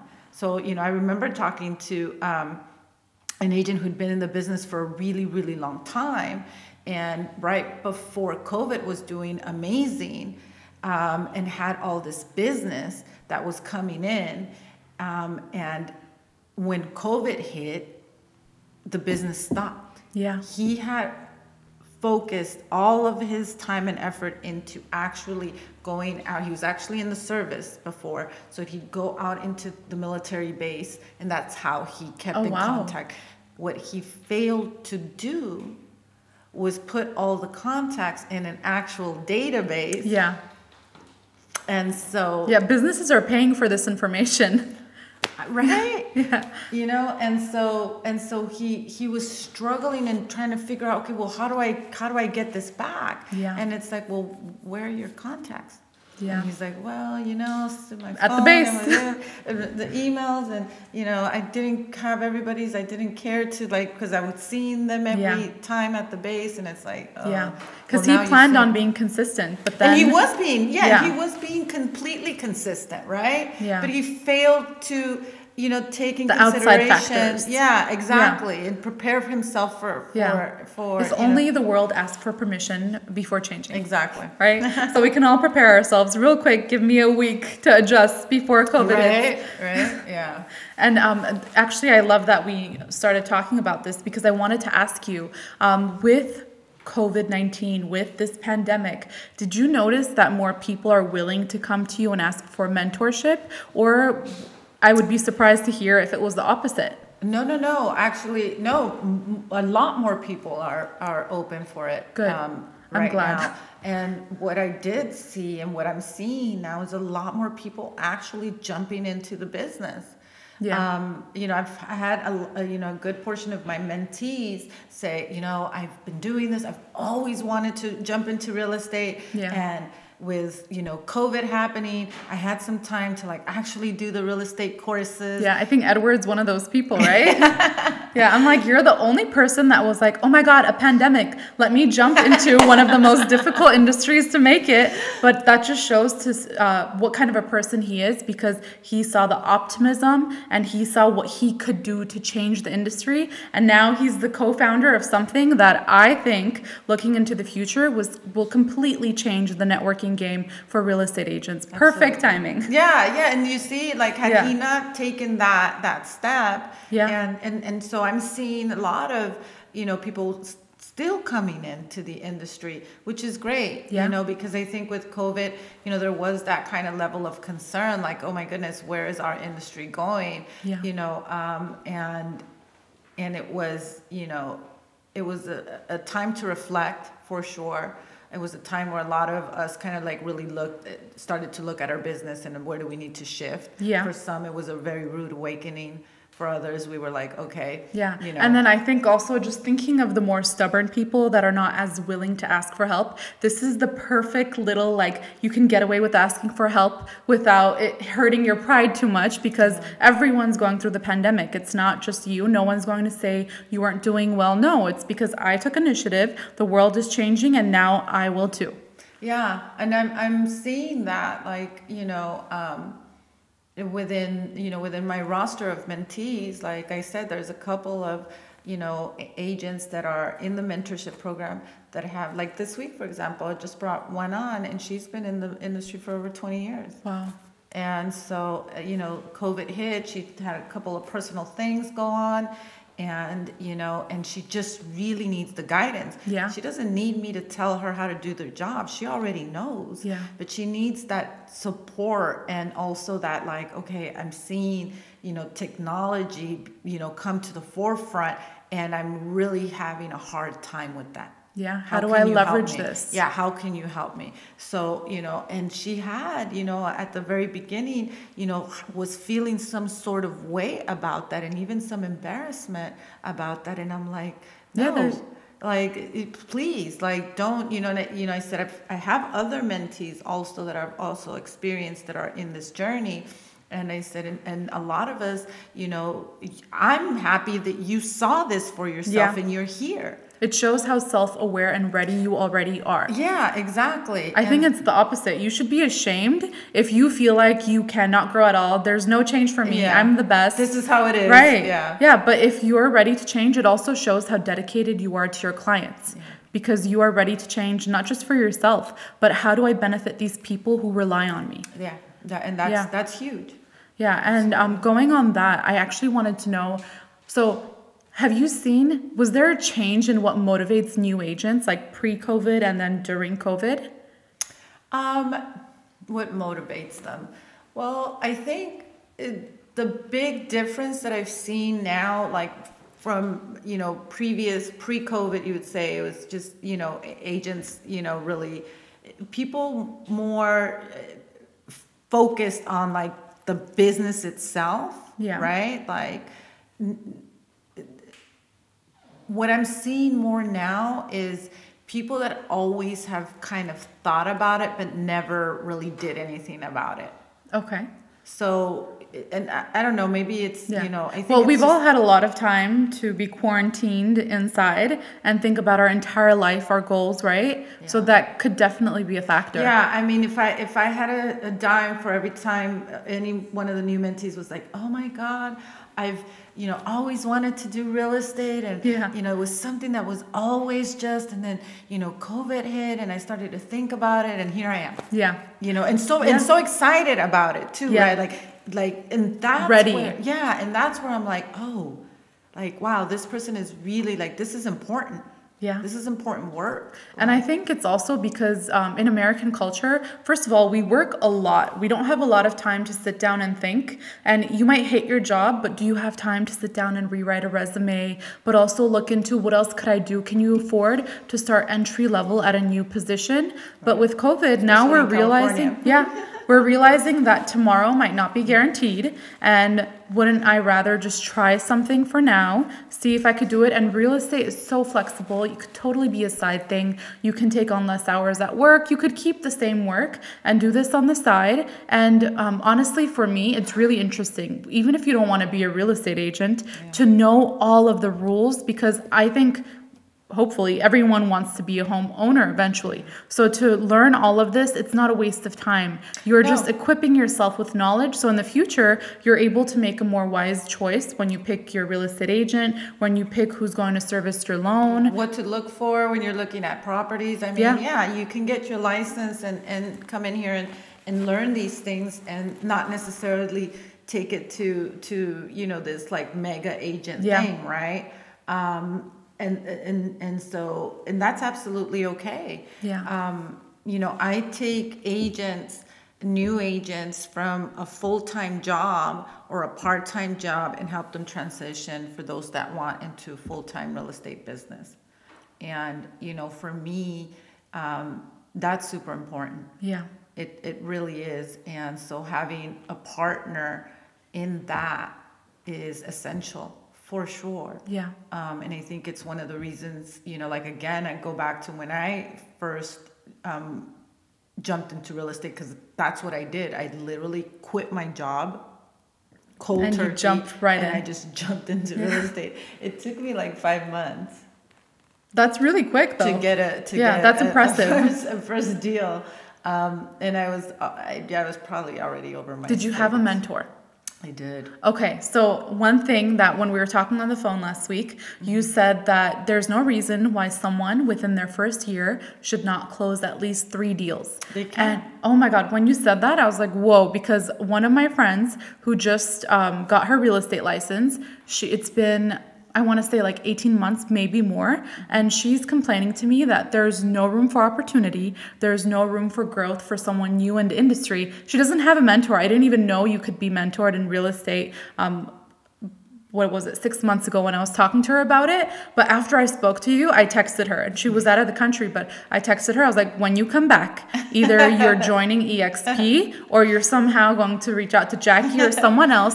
Find someone, because this is what she said. And there's no reason why she's the most dedicated, one of the smartest people that I know, there's no reason why you shouldn't have closed at least 1 deal by now. It's because you don't have the right resources. You're trying hard, but people are taking advantage of you. She's helping people with open houses, and they're allowing her to help, but giving her no knowledge to take home after that. She's doing a lot of the work, so she has not been lucky with finding the right people to guide her through her journey. Yeah, and real estate definitely is her side gig for her. She has a full-time, successful job in a completely different industry right now. So that's one of the things that I wanted to point out. Yeah, you absolutely can do it within your first year. I actually, not too long ago, was talking to an agent who got his license right before COVID and literally started his real estate business during COVID year. Oh, wow. And by the end of COVID, Yeah. had already closed multiple transactions. Amazing. So I said to him, I go, wait. I'm like, wait. So I went over it with him and I said, so what did you do? Like, what are you doing? Yeah. And he said, I fell back on the people that I know. I strengthened those relationships. I let them know what I was doing. And Yes. I think this is where a lot of newer agents trip up.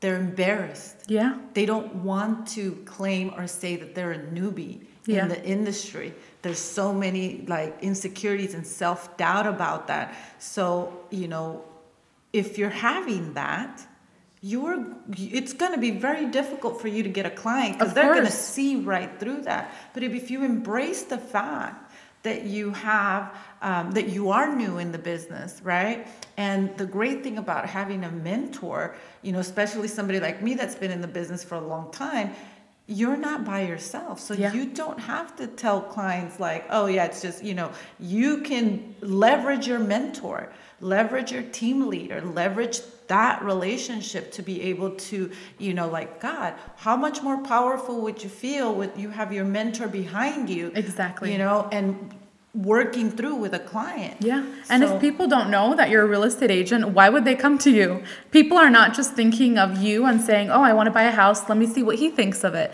But if they know that you are a real estate agent, maybe they won't eventually buy from you, but they are more likely to come to you. So then you can hook them in, show them how much you know, show them how much you've grown, and how sure you are that you can help them, right? Yeah.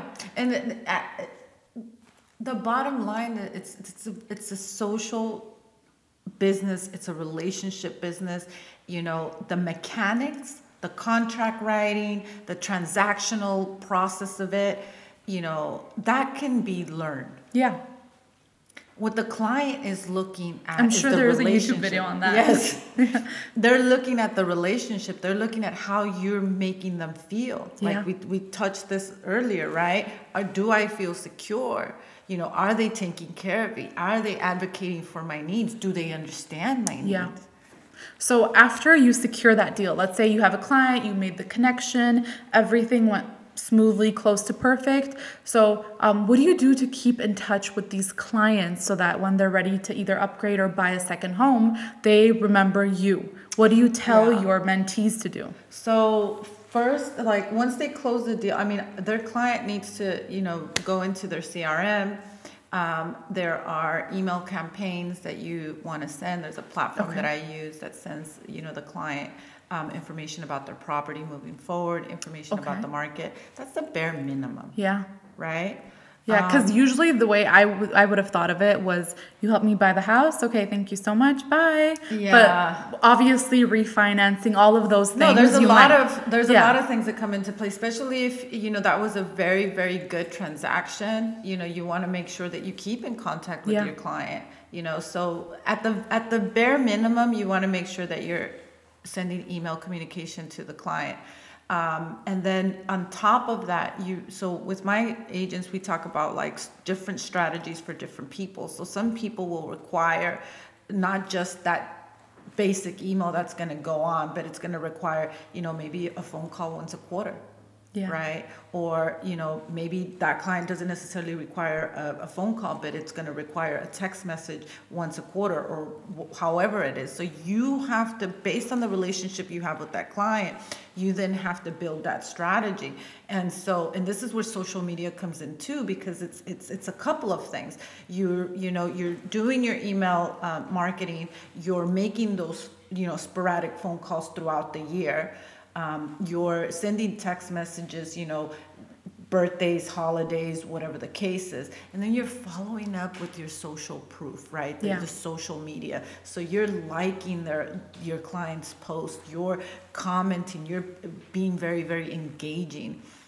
And so these three things together is what's going to hold that, you know, relationship in place. Social media is wonderful to be able to do that, right? Because especially if you're, you know, in the industry and you're working and you're busy, right? Let's just say your clients know you're busy, but yet here you are taking the time and commenting, making them feel special. Yeah, commenting on their pictures or taking the time. I do this all the time. I get on the phone and I'm like, hey, I thought about you. How are you doing? Yeah. 95% of the conversations with my contacts don't even have anything to do with real estate. I'm asking about the fam. I'm asking about the kiddos. You know, we're talking about business. We're talking about investments and stocks and this and that and, you know, current events. Can you believe what's going on? You know, so. Yeah, that definitely would make a huge difference because as you say that, I'm thinking, okay, let's say my bank. When I'm getting ATM on my birthday month, they'll put like this happy birthday margarita message. I'm like, great, you're not giving me money for it. Yeah, exactly. What did I get out of this? Exactly. Except for you lagged 5 seconds giving me my cash. But then I'm thinking of when it's an actual person that's the business. For example, my optometrist. So as I would speak to him, I'm like, okay, I'm literally here because you have to tell me if I'm okay to get, let's say, LASIK or whatever the reason is. And he's like, what degree did you get? What do you want to do in 5 years? And he's writing all of this down. And then the next time I come for my follow-up, he's like, oh, so you got your chemistry degree and then you moved on to get this and these are your dreams. So where are you in that plan? And I'm like, wow, because of that, I love this guy so much. He feels like family, right? I've referred so many people to this guy. So do you see that? And this is what I teach my agents. It's like, it's how you make people feel. If you take interest in people, they will notice that. Exactly. They will actually will feel connected. They will feel that connection. Yeah. And you know, you don't have to do much. Yeah. It's not rocket science. Exactly. There's nothing fake to it, right? There isn't. Just show the bare minimum interest and you'll realize that a lot of people have really interesting stories, and not only just for you to listen and enjoy, but to use that as a building block in your relationship, or take that outside of that relationship and tell other people their story. Teach a lesson out of that. Make it a learning moment for someone else. Yeah, and that's exactly it. That's exactly it. And you know, exactly why I'm in this business. This is a people business. This is, a social business. It's one of the reasons why I like social media. It's a social place. Like, have fun with it. Yeah. And just like for people listening, just think about if you have a really meaningful conversation with someone, whether you're out for coffee with someone or just right now, just me speaking with you. Like, I'm like, I know this podcast has to end eventually, but I'm having so much time talking to you about all of these things, learning from you, and also just some things that I assumed, but I never did my own research, never spoke to someone so experienced about it. But I just feel so energized from this conversation, and you walk away feeling like you're more of a person, feeling like you can help others, contribute in conversations that people are interested in, and that is what's going to help you in all client relationships. Yes, and this is again, like you said, think about how do you want to leave that person leaving? Yeah. Right? Because just like you said, I'm feeling energized, I'm motivated, I learned, I'm so happy about this conversation. The opposite happens. Yeah. Right? If you're not coming in, fully present, for this encounter, for this experience, your client will feel it. Yeah. And are you leaving your client walking away inspired or drained? Exactly. Yeah. By the time they're done talking to you, they're like, oh my God, I need a nap. Did you just ruin their day? Yes, exactly. Or did you give them bad news, but make them feel like there is a shift in this? Yeah. I will work for you. I will make sure that this works towards your benefit, towards your interests, right? Absolutely. Absolutely. It says, one rule of thumb for me to when we talk to clients and we have to have, tough conversations, before you even go to that client, have the solution already. Yeah. Or one or two, don't just come to somebody with bad news and be like, well, that's just how it is. Then you're looking clueless and making them feel awful. Exactly. It's like, but you have some agents that they'll get, a phone call like, oh, we're canceling the escrow. Or the first thing they do is they panic and call the client. Instead of preparing a script, you don't have to follow it to be natural, but to know that if they're silent on the other end of the phone, because some people just don't talk as much, you're not just awkwardly like, hello, I told you it didn't work. I told you that, right? Exactly. Yeah. So you want to be able to take control of that and follow up after bad news, not just to present them with positive, because, it's the real world. Sometimes you're not going to have positive news, but just to be like, oh, I feel awful too. And how are you holding up? Is there anything else?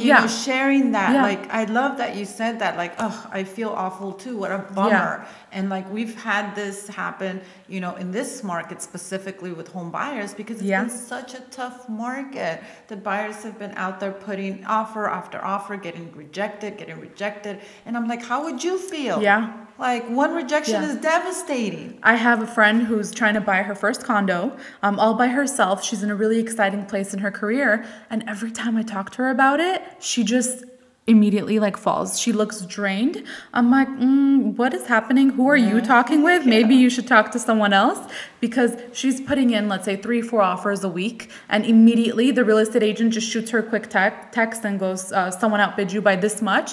Instead of telling her that, be like, sorry, it didn't work, but you know what? I could tell you didn't like the bathroom that much, or the flooring, and you can't afford to fix it. Exactly. We're going to find something better. Here's another listing. Are you free tomorrow to view it? And this poor girl. When you get your license. Are you going to get your license? So I'm getting my license just so I could be more educated, but I don't actually want to sell homes with it. Who knows? Maybe, because I'm everywhere all the time. Who knows? Maybe after talking to you and Edward all the time, you guys motivate me so much. Next thing you know, I'll be out there selling real estate too.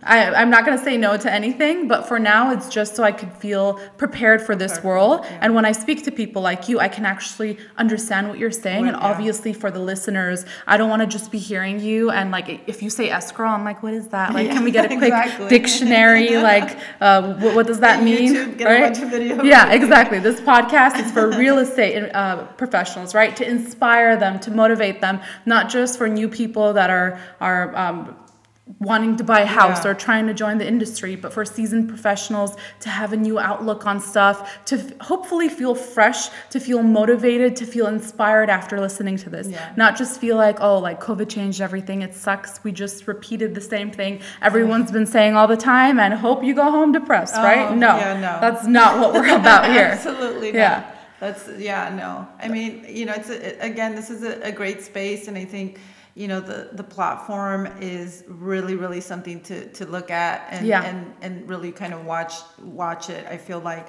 the premise, the intention is there for something really, really amazing. So I'm really looking forward to it. For sure. Everyone that I share with, they're so excited about it. I have a few people that text me once a week and they're like, okay, so what could I do now? What could I access? What would help me? I'm like, maybe you need a mentor for this because I'm not that great and I'm not a mentor at all in this industry right now, hopefully in the future.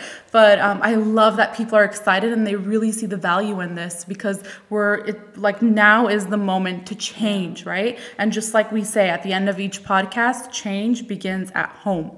So we mean that literally, and we mean that figuratively also for people, because no one's going to come to your house, knock on your door, drag you out, whether you have a mentor or not. That's not their responsibility, right? No, we need people to come. You'll be waiting for a long time if you're waiting for me. If we're doing that, we're forcing you, then it's not going to happen. But if you feel that you need to make the change, if you're ready to commit, if you're ready to not just change yourself, but inspire the world, change this industry, that's how you're going to be successful. That's how you're going to leave behind a mark, not just in the client's mind or heart, but also when it comes to other industry professionals. And then if you're one of those people, if you're hosting webinars, if you're out there, if you're helping other people, not just being super competitive, then people will see, and whether it's Jackie, whether it's RN from Home Loans that we had a podcast with recently, they will remember your name. They will remember to refer clients to you. So it's not just word of mouth referral from clients. It's about building an entire network within your industry.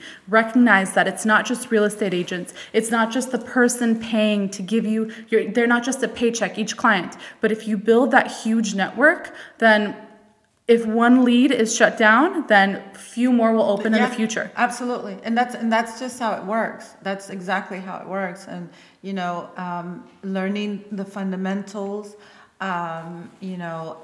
learning the nuances of a business and all of that combined along with, your relationships with others, and with yourself. Exactly.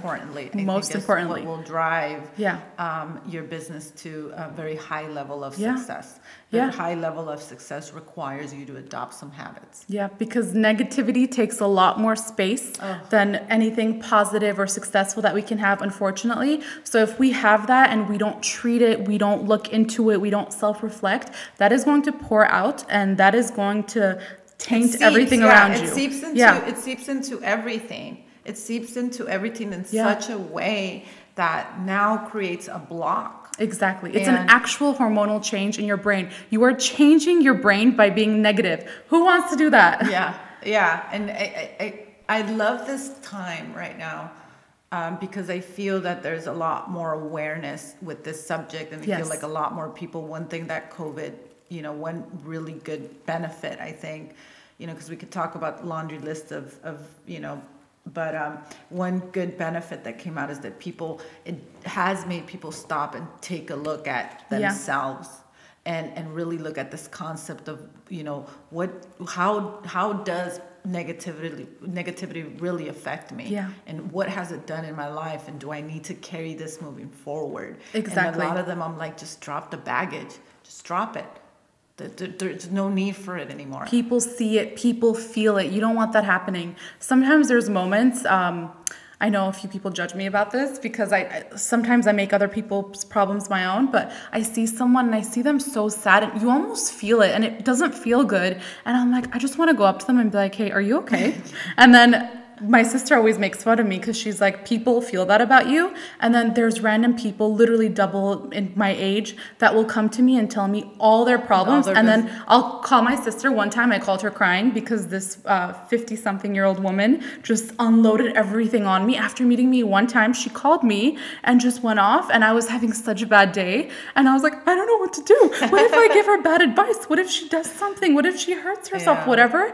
And my sister's like, I don't know why you're this person, but if I were to notice that in someone that I'm trying to do business with, I'm running away really fast. I'm finding someone that makes me feel comfortable, someone that makes me feel safe and positive. Yes. Because especially in such an unsure time in the real estate industry, if I want to buy a house today and you're making me feel nervous, I'm keeping my money in my pocket. Yeah, exactly. Yeah, I'd rather wait a little while longer, or I'd rather get my own real estate license and do it myself because I'm that weird person that will just try to do that on my own, even though I don't have the experience. So many people that do that, get a license just so they can buy their own home and go through that process. But yeah, absolutely. I mean, going back to just being very mindful. Yes. Just being very mindful of yourself, your actions, your emotions, your output. Yes, exactly. If you can start in that way, very small, and just literally just like, work on that mindfulness, it will benefit your personal and your business tremendously. For sure. And be open to change and be open to criticism and be open to advice. Because, for example, our platform, one thing that I was concerned about originally, I was like, okay, there's all these people, and a few of the real estate agents that I've met are super self-assured, confident, love that. But are these people going to be reaching out to the mentors on the Pocket Network and actually take their advice? Or are they going to try to reach out to try to connect with this person because next year I want to be like them, or I want to join their company, or I want to go into the aspect of real estate that they're in? But even if you don't want to go in that aspect, be open to it, because next thing you know, you are finding out things from each of these little, just these places in real estate where all of a sudden, if you become a mentor, even if you're making fun of Jackie today, in a couple of years, if you decide to become a mentor, these people look at you. You might only have experience selling homes, but all of a sudden you can tell them whether it's flipping houses, whether it's connecting with the right interior designer, all of this advice that really not only is so powerful, but it's expensive. If you wanted to buy this advice, that is expensive advice to be put in front of the right person and to be introduced to the right person, first of all, but also to make that initial connection and be able to tell them exactly what it is you want, to have the right verbiage, to have the right grasp of what the client wants, or just generally, because when you sell a house, sometimes you don't know exactly what kind of a person is going to walk in during showing, but you have to quickly be able to see. Yeah, you have to adapt, right? If this person does not ever want a baby, you better not be trying to imprint the nursery in their mind with one of the rooms, right? Exactly. Yeah, you don't want to do that. But it really is, a platform. You think of it this way as far as being a mentor or a coach. It's you literally have access to the real estate playbook. Yeah. You could be writing it in someone's mind. Exactly. Yeah. Adding a page yourself. Yeah, exactly. How many people are out there like Edward who when I have a question for him, because again, like I said, I'm trying to learn myself, he will be like, okay, this is your answer, the short answer, but long answer, I want to tell you about a conversation that I had with my mentor, Jackie, and this is what she told me. Whether it's you telling him to read, The Millionaire's Real Estate Agent or something like that, the 4 Pillars of Real Estate, all of those things, right? So all of a sudden, he is telling me these things, and I never had to meet you, but all of a sudden I'm benefiting from Coach Jackie, and I'm benefiting from your page that you're writing in my real estate handbook, and I'm going to share this. And I love that. I absolutely love that. I think it's for me it's confirmation. At one point when with the mentorship program, it's funny is at one point I'm like, is it working? Yeah. I'm like, and then it just begins to kind of grow on its own. Yeah. And I'm like, oh, this is perfect. And they're not going to come back if it's not working.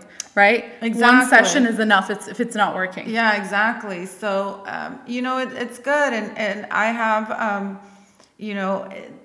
the structure is pretty much, set by me. I have this flexibility in terms of training and coaching. Again, like we do go over a lot of the fundamentals of real estate, but I think even more so, I really like to get into that like mindset and like really shifting things for them so that it creates long lasting, sustainable change for somebody, so, that's a beautiful thing. And I'm so proud of it. And I'm proud of the mentees. I literally, I can really say that I am where I'm supposed to be. And that's a beautiful thing just in itself to be able to say that. Yeah. Yeah, absolutely. People go their entire life not being able to say that, not being able to tell people who they are, what they want. Yeah. Yeah. And this is, a part of what I do.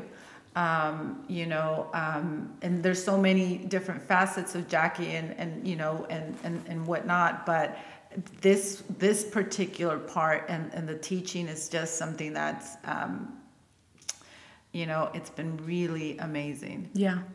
And I already see the effects of your mentorship on Edward. So I can personally say that it works. You're doing a great job. Continue doing what you're doing. And just congratulations on everything. I wish we could talk forever. And I really I already want to schedule you back in because I feel like we have so much to talk about. But for everyone watching, I'm sure you love Jackie as much as I did. And you can find Jackie on all social media. You'll be able to find her on the Pocket Network as well. So Jackie, why don't you tell them where they can find you, your usernames? Yes. So look up Valen Real Estate Revolution. We're changing the game. That's the handle across all social media.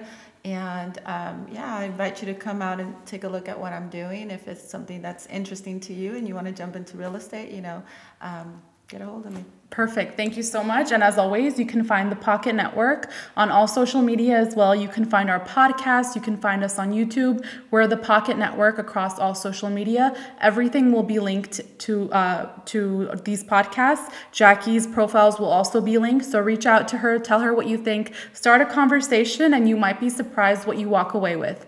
Thank you guys so much for watching. Thank you so much, Jackie, for coming. I hope we have you back really soon. And everyone at home, I really hope you were inspired by this episode. I hope you were motivated by this episode because like we always say, change begins at home.